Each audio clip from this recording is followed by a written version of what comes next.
All right, let's get started. Do we have a care difference story this morning? So we had EH's son went into the hospital for what was supposed to be just a day procedure, and we got notified late in the day that he had to stay overnight. So both home care and social work were essential in getting somebody to stay with a participant who cannot be left alone, has some pretty significant cognitive impairments. We discussed whether or not it would be appropriate for her to go into an apartment, a hospice type apartment with some supervision overnight, or leave her in her home. And after talking through that, we thought it would be best to leave her at home with some additional home care, so she wouldn't wake up in the middle of the night more disoriented than she already was without her son being there. So great job to the team for that one. We already talked about OE, and we'll do the education. GC, I brought this for Jenny, who is at a training today. After 11 months of wound care, his wound is finally closed.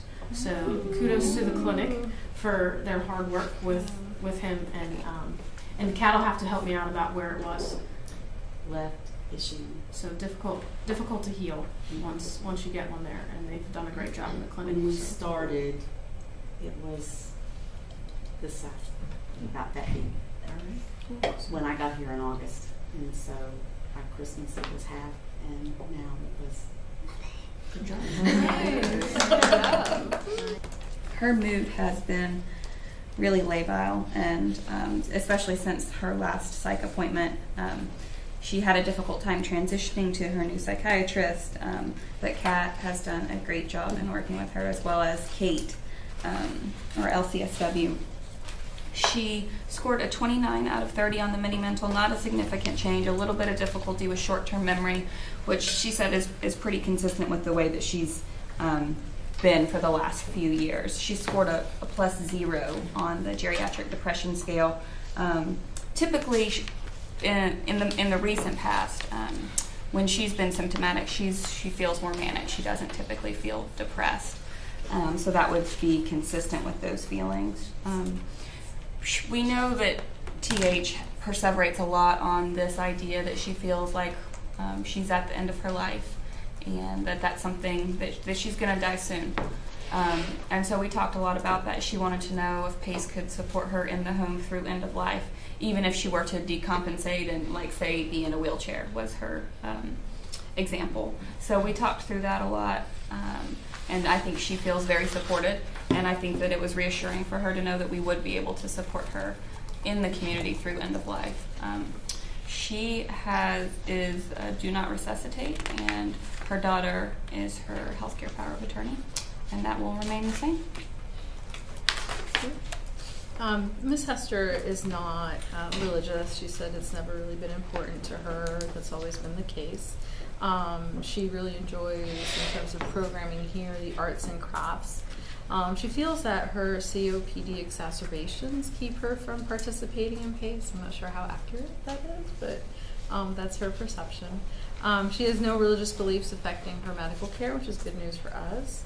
And her goals are to increase her PACE attendance. So I don't know what it's been like in the past, but my goals with her would be around just providing pastoral care and counseling for her, just for support, as well as to address some of her fears and perseverations. Rashmi didn't actually see her for assessment. It looks like the major medical issues are her COPD, which is what her hospitalization was for. And she's on a fairly good medical regimen that we probably could tweak a little bit. I'm not sure where her perception of end of life comes from. That might be a discussion to try to pursue as far as looking at advanced care planning. Her other medical problems look fairly well controlled, and then there's the chronic psychiatric issues, which are currently stable but probably need to be closely developed. So Tony and I see each other regularly in the clinic and out. Our big things to talk about were her psych management, and that is where her end of life issues come in. She was told some time back that she was going to die from her COPD. So we spent a lot of time talking about the fact that not smoking and taking her medications and staying on those, she kind of determines and helps to determine the length of her life by following those regimens and doing those things. And she's very proud of herself because she hasn't smoked in over a month, and that's a big thing for her. As far as her psych management, we have, she did see Dr. Rosenblatt. She wasn't real happy about that, but she's okay now. We've done some, DC'd her antidepressant and increased her Depakote, and she's doing well with that. I talked to her on the phone last night. And then the other thing is her COPD, and her smoking has a lot to do with all three of those. She's doing really well right now. Over the past 6 months, there's been no significant changes in her mobility. She continues to have some weakness in her leg, right more than the left. She has some mild edema. She's had one fall over the past 6 months at home when she was walking outside in some uneven area. But she does have a significant fear of falling. She is not interested in participating in therapy or wellness at this time. She doesn't feel that that's something that's important to her. We continue to encourage her to get up and move around as much as possible, and we'll be there to support her if any issues arise. For occupational therapy, she does not come to wellness as well. She has come in just in passing, but most of the time she is with recreation and does the walking group.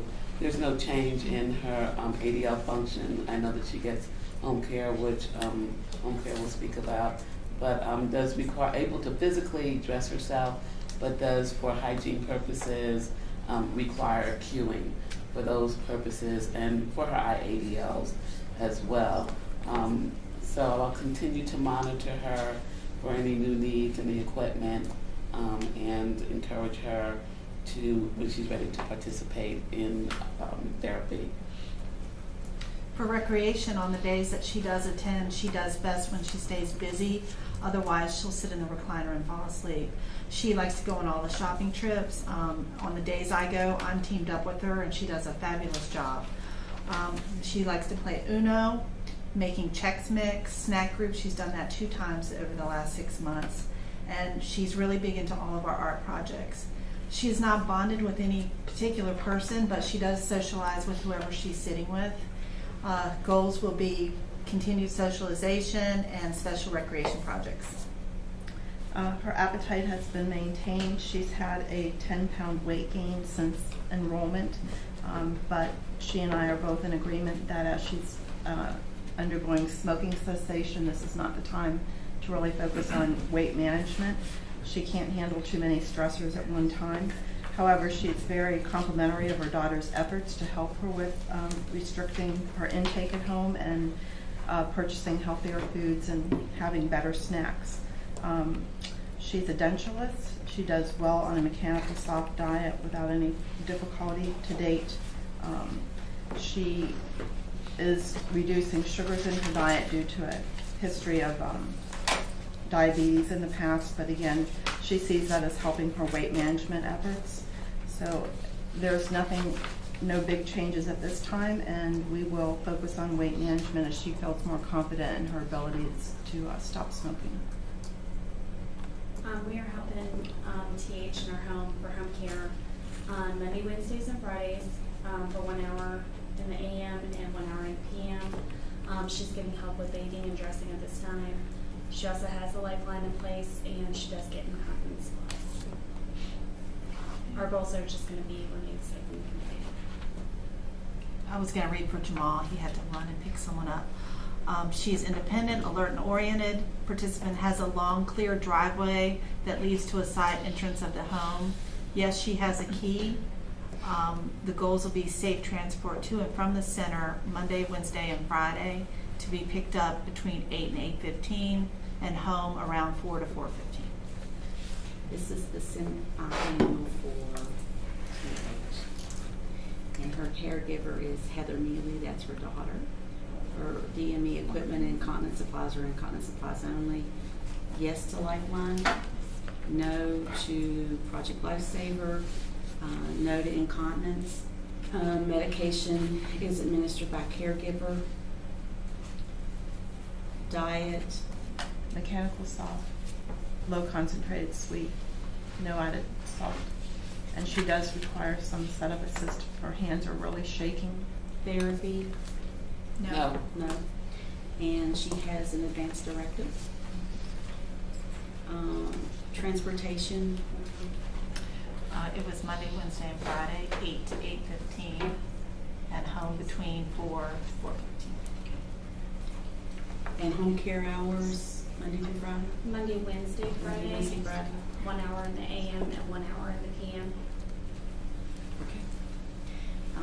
Comments are PACE equipment, caregiver support group, transportation schedule to notify 24 hours in advance for any changes, and after hours process of nursing on call for nights and weekends. Can take off the equipment. She doesn't have any equipment. She has respiratory equipment. Okay. She has a concentrator and a nebulizer. So this was her first 6 months. I think this is the longest period she's been in recent history without multiple hospitalizations. She had hospitalization. She had 6 in the 6 months before she came to us, and she's had none in 8 months, and she's very proud of that. No psych admissions. No psych So she did admissions. go for some She's had 2 COPD respiratory. and some respiratory issues. So, I mean, that's a kudos to the team. We've really stepped up. I know that we were concerned with her when she came in with so many hospitalizations, but we've done a good job really addressing those. She's done a very good job. Into her goals then. Presently, her first problem is a history of falls, and the goal is participant will have no falls with a score level greater than 1 over the next 6 months. Did she have any falls? She had one, She but had 1 in her there yard was, at home. I don't think there was any injury to that, so, We want to keep that one, especially if that's such an important goal for her. yeah. Her second problem was history of frequent hospitalizations due to her mental health status. Participant will have no hospitalizations over the next 6 months. Is that something we still want to work on?